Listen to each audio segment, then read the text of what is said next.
নমস্কার, দি গ্রেসফুল মাইন্ডসে আপনাদের সকলকে স্বাগত। আমাদের আজকের নিবেদন কবি নীরেন্দ্রনাথ চক্রবর্তী লিখিত অমলকান্তি। কবিতা পাঠে আমি স্বপ্না চ্যাটার্জি ও আমার কন্যা সুলগ্না চ্যাটার্জি। শুরু করছি আমাদের আজকের পরিবেশন অমলকান্তি। অমলকান্তি আমার বন্ধু। স্কুলে আমরা একসঙ্গে পড়তাম। রোজ দেরি করে ক্লাসে আসতো, পড়া পারতো না।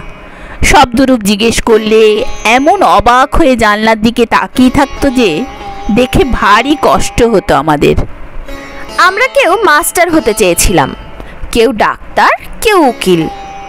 অমলকান্তি সেসব কিচ্ছু হতে চায়নি। সে রোদ্দুর হতে চেয়েছিল। ক্ষান্ত বর্ষণ, কাক ডাকা বিকেলের সেই লাজুক রোদ্দুর, জাম আর জামরুলের পাতায় যা নাকি অল্প একটু হাসির মতন লেগে থাকে।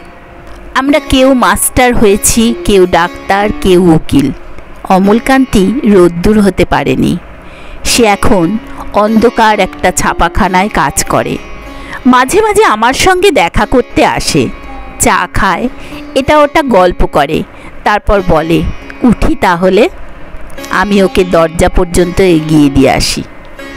আমাদের মধ্যে যে এখন মাস্টারি করে, অনায়াসেই সে ডাক্তার হতে পারত। যে ডাক্তার হতে চেয়েছিল, উকিল হলে তার এমন কিছু ক্ষতি হতো না। অথচ সকলেরই ইচ্ছা পূরণ হলো, এক অমলকান্তি ছাড়া। সেই অমলকান্তি রোদ্দুরের কথা ভাবতে ভাবতে ভাবতে ভাবতে যে একদিন রোদ্দুর হতে চেয়েছিল।